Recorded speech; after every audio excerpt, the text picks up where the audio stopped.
From where in India does your family hail? Yeah, my family's from UP, Aligarh. And then, Aligarh. yeah, You rep that. hard. Hell, hard. Davis and Aligarh. Davis, man, for sure, for sure. In one word, what are you? One word, I guess I'm a comedian. That's a fair. Yeah. Comedians and cards getting coffee. I'm a comedian. Do you have like a motto or a slogan or like a North Star purpose statement, anything like that? Motto or what's yours? I don't know. I don't know if I have one. No, it is. It is to make as many people laugh and think as I can. Oh, that's cool. It's a tough one. I think just to tell the best stories that I can. Yeah. Yeah. You consider yourself like a raconteur, like a storyteller. Yeah, I just think I try to use whichever medium I'm in to tell the best story. Yeah. I can see that. Yeah. I can see that. I mean, obviously with Homecoming King, that was a great example of that, which congratulations, by the way. Oh, thanks. Phenomenal performance. What was that like great. for you? Because you know me so well, and then for you to see that, Yeah. it'd be like, whoa, I didn't know all that about Davis. I didn't know all that about his Yeah, I family. knew like surface, I knew some of it, like an inch wide and a mile deep, and other stuff the other way around. Right. But it's great, like, as I tell people, I'm like, yeah, he's my old roommate, it's amazing the reaction that gets. Like, people are like, really? Really? Like, you know him? Yeah. I'm like, yeah, they're like, oh, for like a couple months. I was like, no, like 2 years. Like, Yeah, it's a yeah. long time. Yeah. And I was like, yeah, I like, you think about the people in your life with whom you've spoken the most. Like the number of minutes you've clocked with somebody. Right. Probably like our wives or parents or whatever. Yeah. Outside of that, I mean, you're probably top 10, 15. Right. of Oh, people right. just Chopping it up. Chopping it up. I mean, Yeah. hours, right? Like in the Yeah, apartment, yeah, just breaking it down, Yeah. summing it up, whatever we did. Yeah, those were like some of the funnest times in my life, yeah. I mean, think about like the conversations you get with comedians Yeah. and colleagues, like during this window of time. Yeah. Like kind of before you're married, Right. when you're still in that like hustle growth mode where you're just growing, Totally. evolving. Like it's a pretty awesome time. It was, Yeah. And we talked about that on the podcast. We're like, these are our good old days. Yeah, And but I do everything I can to recreate that now still. Is it my turn? I think, I lost track. I'm looking. Yeah, I think it's your turn. Okay, cool. Hopefully somebody's refereeing that. I don't know. But yeah, no, I mean, I thought that was kind of cool. Like, I watched it through a different lens because one, I know you, and two, like I did a one-person show about my dating life. And Right. So it was like interesting to see the direction in which you went, and just, I mean, the production quality was just insane. Right. You know? Which, I mean, the show is good too. It's not No. like that. No, that's But what's yeah. cool is when you talk to other comics, the biggest thing that they're talking about is that they're like, oh, dude, the visual storytelling of it. You was really, painted really the interesting. pictures so well. Yeah. With different media and whatever else. Yeah. Because I thought that'd be it's like a great YouTube comment on someone's set. If you just don't like the comic, you're like, great crowd. It's just like, you're just like giving props to the people who are literally not on stage. Yeah. But I noticed that I felt like you started evolving and developing more as an artist when you went back and started watching like the old classics and dramas and stuff. You weren't into that stuff before. Like, I would talk about that Best Picture or whatever, and then you're like, yeah, man, I watched The Godfather. Yeah, when I watched this. And I'm like, I felt like that was an area that, you started to become much more well-rounded, and it just showed in all of your performances. Yeah, I think just exposing myself to other genres was really good Yeah. for me. Yeah. What drives you? Look, I feel gratitude. I feel super lucky. Like I get to do what I love to do. And I found what I love to do at a relatively young age. Yeah. So I've really lucked out. Like I got a lot of friends that I have like so many friends with so many different talents. They don't know which way to go. So the fact that I just found what I wanted to do very quickly, and I have some decent level of talent with it, that is just gratitude. Now it's like, man, that and you're in America, you gotta press go. You have to put your foot on the gas. Yeah, because what's the worst thing that's gonna happen? They always say we're 2 moves away from bankruptcy, but I feel like being the kids of immigrants and like, how bad are you really gonna screw up? Like, go for it, because worst comes worst, I mean, you can go back to Office Max. You're not gonna go to Office Max. You can work a job that's still like, it's not like, it's a shell, like it's a shadow of what you would do. Did you see that Jim Carrey documentary on Netflix? I haven't yet. Oh, it was awesome. There's a moment where he's talking about his dad and his dad getting fired, and he tears up and he says, "It really taught me," because his dad wanted to be a jazz musician, and he said that what's sad about that is that it showed me that you can even fail at a sure thing. So if that's the case, then you might as well just go for it. Yeah.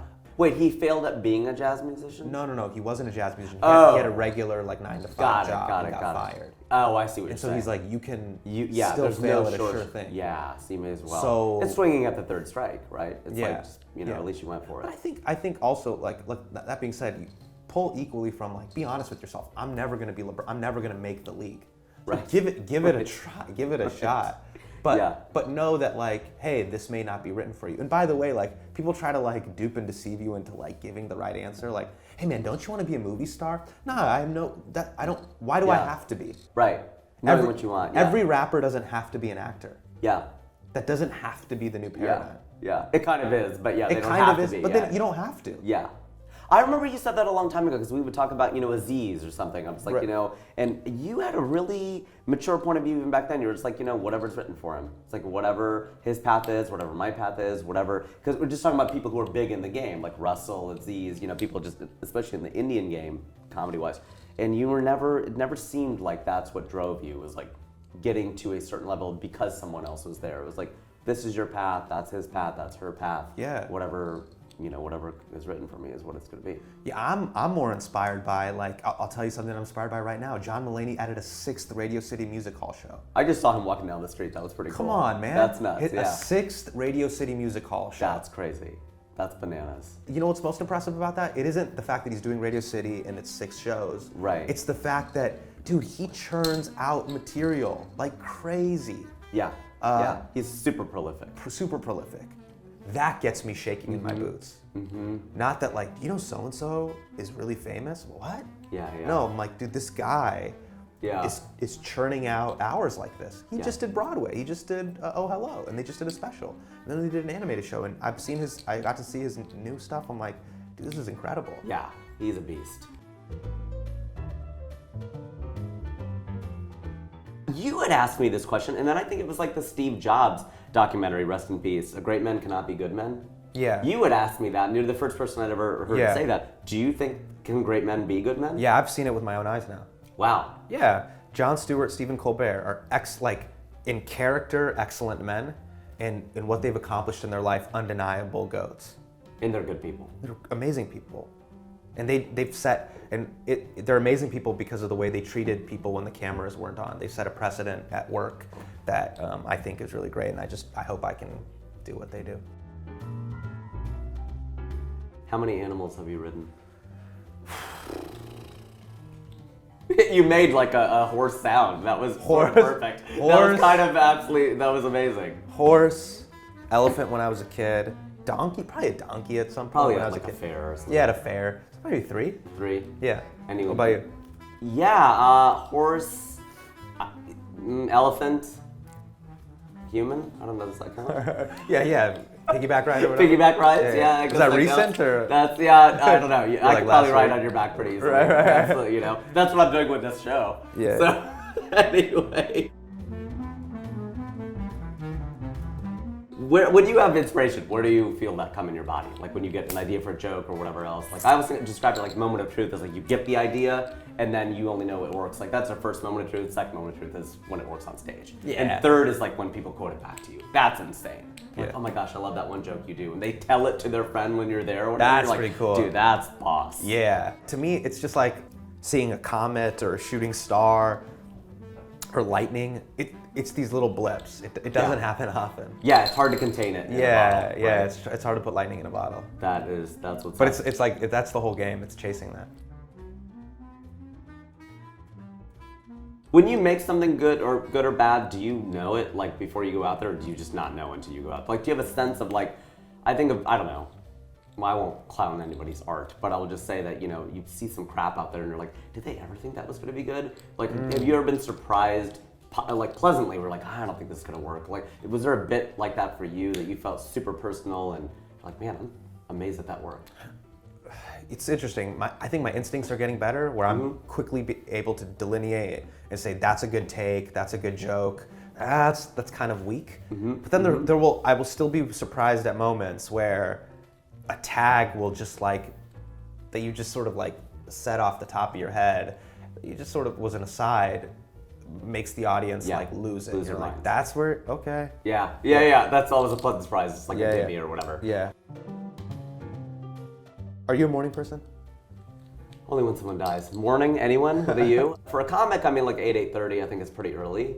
But no, I mean, I kind of wish I could get up at like 5, 6 a.m. I did today for this, but normally no, it's very, very, that's why I don't work in corporate America. That's the number one thing when people are like, what's the best thing about comedy? I'm like, I don't have to wake up in the morning. That's the best thing. Oh, right. You do, right? Because Daily Show and things like that. Yeah. Are you? Or you become a morning person? I need to become, that's one of my big goals. I got to become a morning person. Become early, like get there 5 minutes early and become a morning person. Yeah.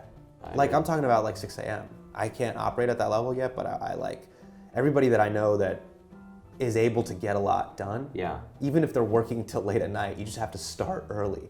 It's true, but I think what's hard is, I was talking about this with her show, but with my wife, I'm like, we're trying to get kind of on the same schedule or whatever, but we will both work from home, which is great. So I can go hit mics, do whatever at night, all that stuff. It's like, I've seen her all day, so it's okay.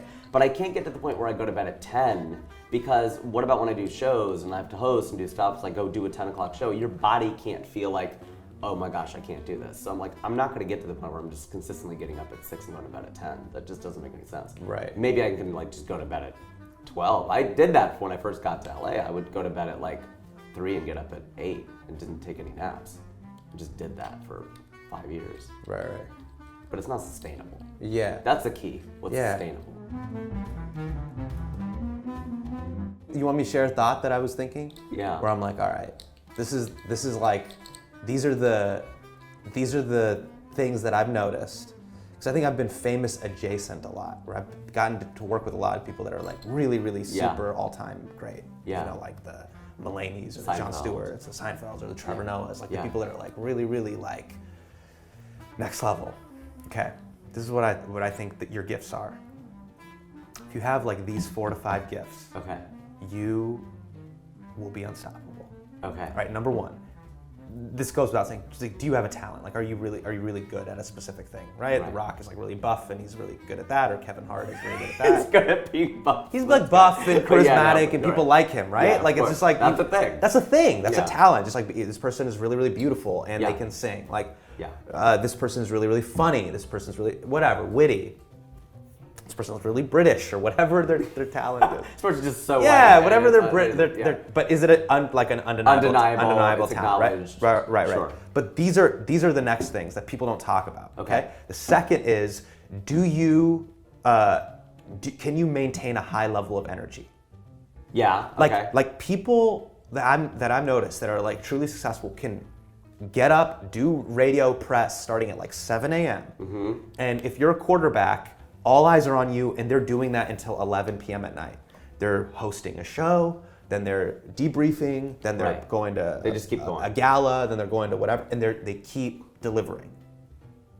And they're number 1 on the call sheet and all of those things, and they have a high level of energy through all of that. You know how hard it is to be like president or a senator? Like everybody's looking at you. You have to all eyes on me. Yeah, you have to be A from 6:58 a.m. when people first see you till it closes. So you have a high level, and can you maintain the energy? Yeah, okay. Like I dip, right? I'm like, oh man, I'm tired. Maintain the energy. Number 3, can you run on a little amount of sleep? Because at the end of the day, I don't care what I say, how hard I'm working. Beyonce is doing more in 24 hours than I am. Obama is doing more in 24 hours than I am. Donald effing Trump is doing more in 24 hours than I am. Like they're working with the same 24 hours, and they're sustaining that. January 1st, 2017 till December 31st. Their schedule, they will be awake for more hours than me. True. Period. Yeah. Right? You can't win if you don't play. And he's 71 effing years old. Whether you think he's good or bad at his job, god damn, the guy gets the call, hey, Mr. President, you need to come downstairs. He comes downstairs, they spray tan him, they miss the bottom of his eyes. He does the swoop thing with his hair. And from the moment he gets up till night, whether or not he's bad or good, he's still up for 21 hours. And he's doing it at a sustainable level. So can you run on little sleep? That's the third thing. Because at the end of the day, there's gonna just be days where Jeff Bezos has to just be up for 21 hours for 17 days straight. Number 4, do you not get sick? Yeah, that's a good one. You never sick at sea. Because mortals get sick. Yeah. Yeah. These guys and gals, they don't get sick, right? Did you notice, like, Donald Trump will eat fast food, is morbidly obese, didn't get sick on the campaign trail. It's hard. his rival, his opponent did. Yeah. Right? True. It's very difficult. That's 4. And then number 5. So to recap, as you're saying that, so okay, first you have a talent, 2, energy, 3, run on very little sleep, 4, and not get don't sick. get sick, stay healthy, stay in the game. Yeah. 5 is, okay, so I always think of love, luck, drive, desire, talent. So maybe it's one of those. Talent, you already covered drive, I guess you kind of covered that. Desire, like maybe a purpose or something, or luck? I think maybe. Support? I don't know. Yeah, maybe luck. But I think those things that I've noticed, I've been like, man, if you have those 4, oh man, it's killer. So some of those things are just innate. And like they're you innate. Just have them or you don't. But I don't think people talk about those last 3. Yeah. The lack of sleep, the sustained energy, and the not getting sick. That's true. I don't think people realize you go to certain people's lives. It's not like, oh man, I had a crazy summer. No, there's people that have like they have crazy life. They have crazy 6-year, 8-year, 12-year runs. It's insane. That's nuts. You know what I mean? Yeah, that's a good way to put it. And I'll just be frank. I don't have some of those innate things. You do get sick? I get sick. I get tired. Yeah. Like I get fatigued. So are those things that you can work on? Yeah, you can maybe train yourself. Yeah, ideally. sleep. Yeah, you absolutely. And eat well. Let food be thy medicine. All that stuff. Yeah. I'm glad we asked you if you had put that on anything else to wax. say. Brother, drop some knowledge, man. You do get ill because I've seen you get ill on a mic. That's what's up, man. Absolutely, Good to see you, for man. sure.